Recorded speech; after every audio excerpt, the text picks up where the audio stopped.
students, in earlier classes we have discussed about the present tense. Now let's start the today's topic is past tense.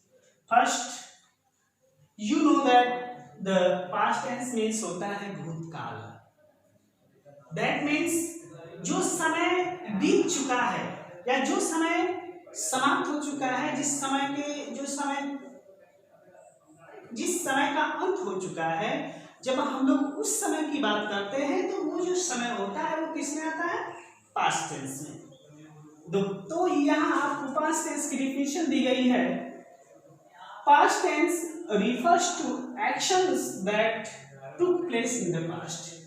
यानी भूतकाल उस क्रिया के बारे में हमें बताता है या उस क्रिया के बारे में समझाता है जो बीते हुए समय में हो गई है या हो चुकी है, बीते समय में कार्य हो चुका है, उस क्रिया के बारे में जो बताते हैं. तो वो आपके जो सेंटेंस होते हैं वो किस टेंस के होते हैं?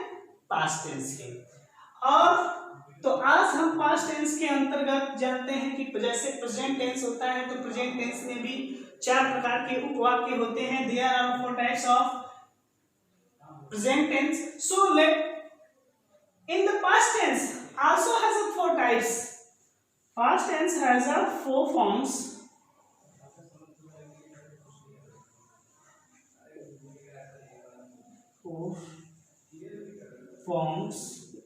First, simple past.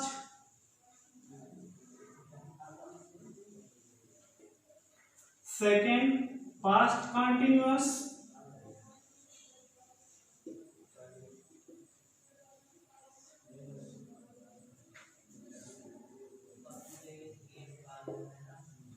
Past perfect, and 4 is past perfect continuous.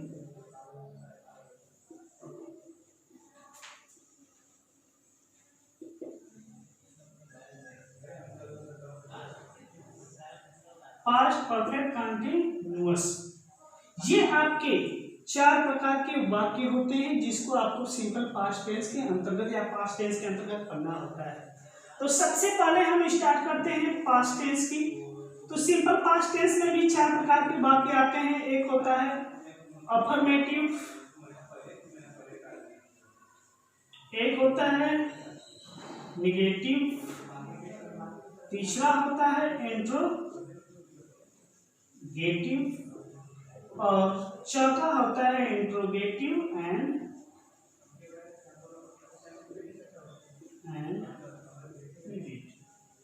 ये आपके 4 प्रकार के वाक्य सिंपल पास्ट के. या इन ईच सब tenses has a 4 types of sentence that affirmative, negative, interrogative and negative.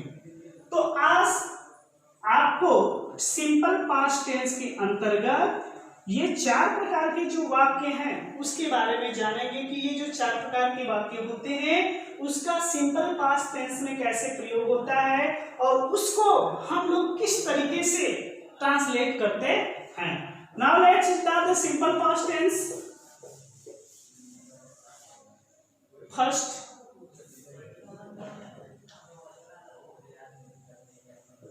simple past tense. The simple past tense is used to the simple past tense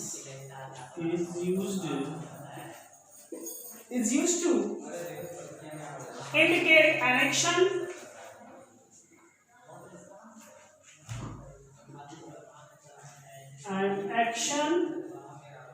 that action completed in the past.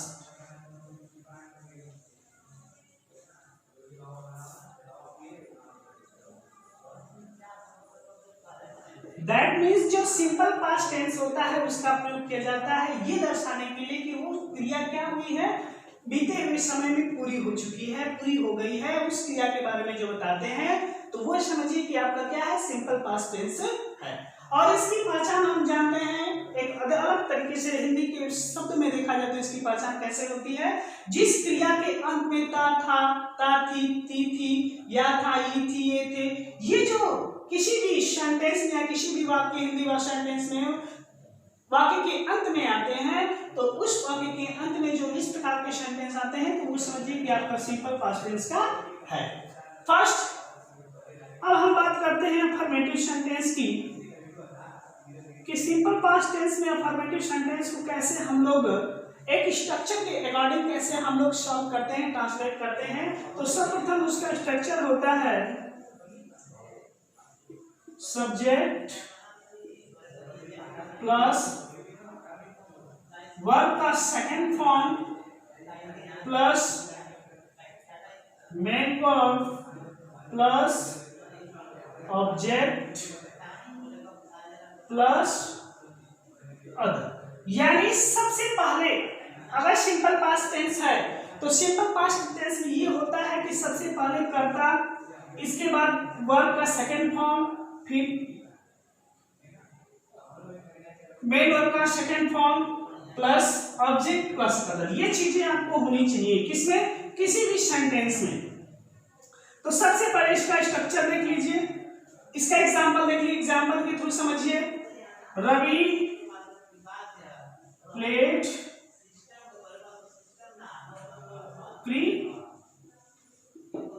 या रवि ने cricket खेला, या ये कह सकते हो कि Ravi cricket खेलता था। यानी ये जो आपके जो सेंटेंस है, इस जो सेंटेंस है इसमें जो रवि है वो एज अ सब्जेक्ट, जो प्लेड है ये मेन वर्ब का कौन सा फॉर्म है? सेकंड, और ये क्या है? ऑब्जेक्ट। तो जिस भी सेंटेंस को आप क्या करेंगे, पहचानेंगे, तो सबसे पहले जिसमें सब्जेक्ट होगा, इसके बाद वर्ब का या मेन वर्ब का सेकंड फॉर्म होगा, इसके बाद ऑब्जेक्ट होगा, अदर चीजें कुछ भी होती हैं तो उसके अकॉर्डिंग ही हमारा वो आपका जो सेंटेंस होता है सिंपल पास्ट टेंस का होता है। और वो सिंपल पास्ट टेंस का कौन सा सेंटेंस होता है? Affirmative. Now let's start the next point is negative.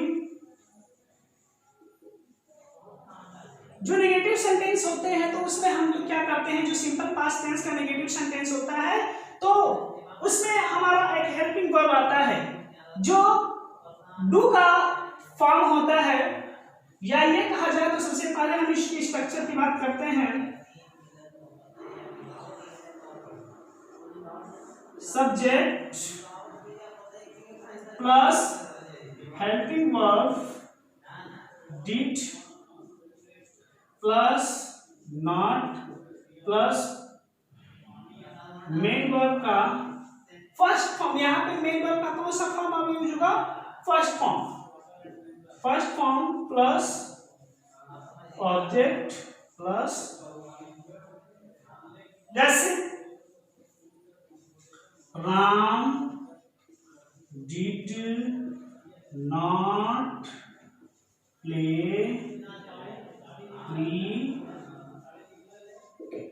तो ये जो डिड है एक हेल्पिंग वर्ब के रूप में प्रयोग किया गया है, और जो ये डिड है डू का सेकंड फॉर्म है। ये जो डू का सेकंड फॉर्म है उसको क्या कहते हैं? डिड। तो जो डिड है वो आपका डू का सेकंड फॉर्म है, जो कि किसमें? सिंपल पास्ट टेंस के नेगेटिव सेंटेंस में एक हेल्पिंग वर्ब का कार्य करता है। Now let's start the next is interrogative.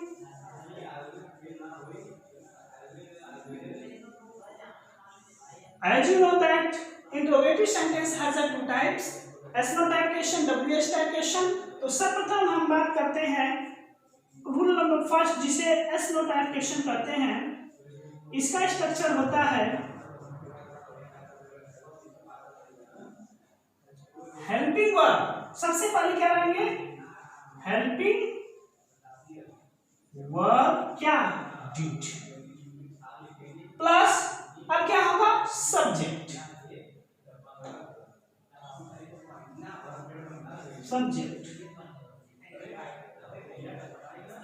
अगर आपको इसी में अगर इंट्रोगेटिव और नेगेटिव दोनों को ही हम बता दिया जाए तो सिंपल बस आपको सिलेबस नाट का प्रयोग करना है। प्लस मेन वर्ब का first form plus object plus other और प्लस क्वेश्चन मार्क। अगर आपके इंट्रोगेटिव यानी सिंपल पास्ट टेंस के इंट्रोगेटिव सेंटेंस का अगर रूल फर्स्ट है तो उसका स्ट्रक्चर होता है, सबसे पहले हेल्पिंग वर्ब क्या लगाएंगे, डिड, इसके बाद सब्जेक्ट, इसके बाद अगर इंट्रोगेटिव में अगर नेगेटिव भी आता है, नकारात्मक वाक्य भी आते हैं तो उसके लिए यहाँ पर नॉट लगाएंगे, इसके बाद मेन वर्ब का फर्स्ट फॉर्म, इसके बाद ऑब्जेक्ट, फिर अदर चीजें, और इसके बाद लास्ट में आपका क्या रहेगा, क्वेश्चन मार्क। जैसे एग्जांपल के थ्रू देखिए, did Ram not play cricket. ये जो आपके सेंटेंस है, ये आपका जो सेंटेंस है वो सिंपल पास्ट टेंस का, इंट्रोगेटिव भी है और नेगेटिव भी है। अगर ये जो चीजें नहीं होती, अगर इसमें नॉट नहीं होता तो ये सिर्फ इंट्रोगेटिव सिंपल पास्ट का इंट्रोगेटिव का रूल फर्स्ट होता है, या एस होता है question. Now next point is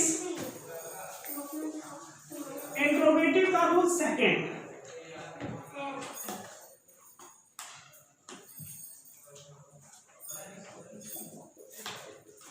interrogative का रूल सेकंड क्या होता है, उसका स्ट्रक्चर होता है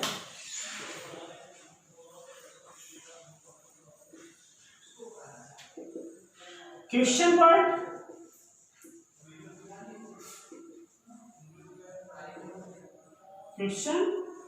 वर्ड, प्लस हेल्पिंग वर्ब के रूप में क्या होगा, डिड, हेल्पिंग वर्ब के रूप में क्या होगा, did, plus subject, plus not, plus main verb का first form, plus object, plus other, plus question mark. Example के थ्रू में देखिए, जैसे why did Ram not play, तो यहां पर ये जो आपका है वो क्वेश्चन वर्ड है, इसके बाद हेल्पिंग वर्ब है, सब्जेक्ट है, ये नॉट नकारात्मक वाक्य है या नकारात्मक वर्ड्स है, इसके बाद ये आपका मेन वर्ब है, ये आपका ऑब्जेक्ट है। तो इसी के अकॉर्डिंग क्वेश्चन वर्ड हो, हेल्पिंग वर्ब डिड हो, या इसके बाद सब्जेक्ट हो, अगर नॉट है तो नॉट हो, अगर नॉट नहीं है तो कोई बात नहीं है, सब्जेक्ट के बाद हमें क्या लगाना होगा, मेन वर्ब का first form plus object plus other, फिर इसके बाद लास्ट में आपका क्वेश्चन मार्क रहेगा। तो वो जो आपके सेंटेंस होंगे वो सिंपल पास्ट टेंस के इंट्रोगेटिव का रूल सेकंड होगा। Now let's start the summer.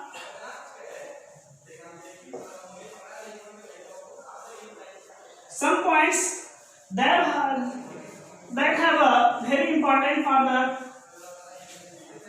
in the simple past tense, that is the अगर सिंपल पास्ट टेंस का अगर कोई हैबिचुअल एक्शन है, अगर ये जो सिंपल पास्ट टेंस है वो भी तीन फॉर्म में आते हैं।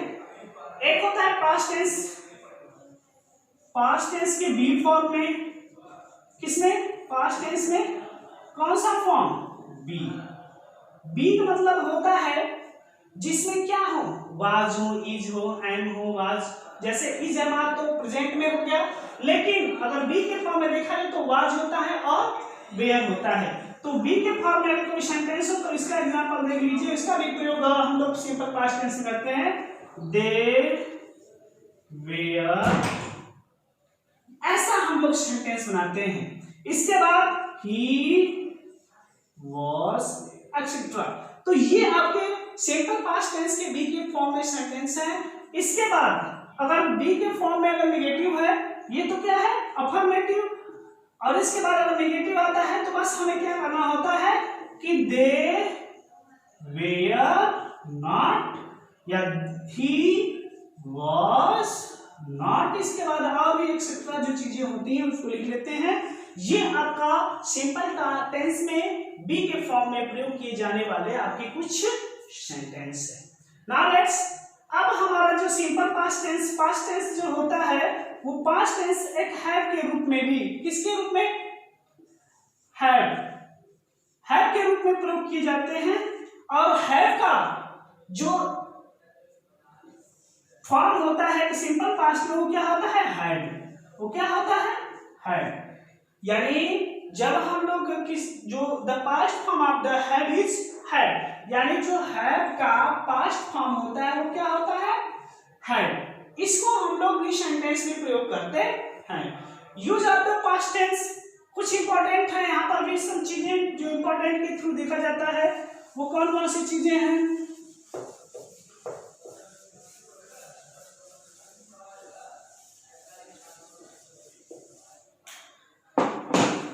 Uses of past tense, uses of past tense।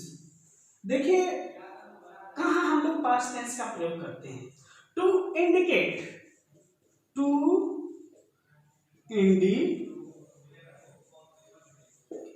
Indicate action,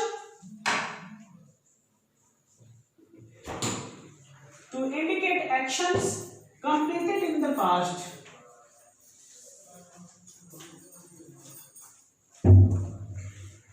That means कि जो सिंपल पास्ट टेंस या पास्ट टेंस होता है वो इंडिकेट करता है उस क्रिया के बारे में जो भूतकाल में या बीते हुए समय में समाप्त हो चुकी है या हो गई है। जैसे he went to the Jew study, example के थ्रू देखिए, we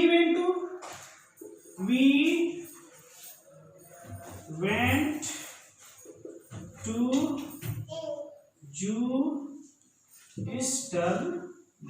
हम लोग कल कहाँ गए थे, चिड़ियाघर गए थे।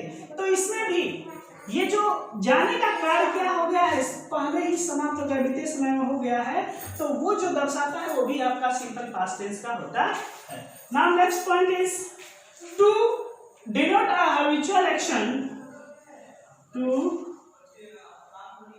denote a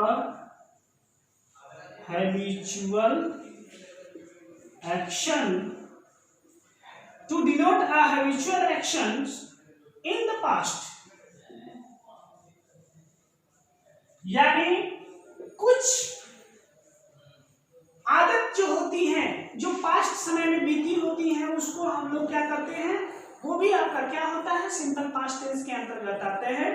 जैसे mister Rao taught us English, mister Rao taught us,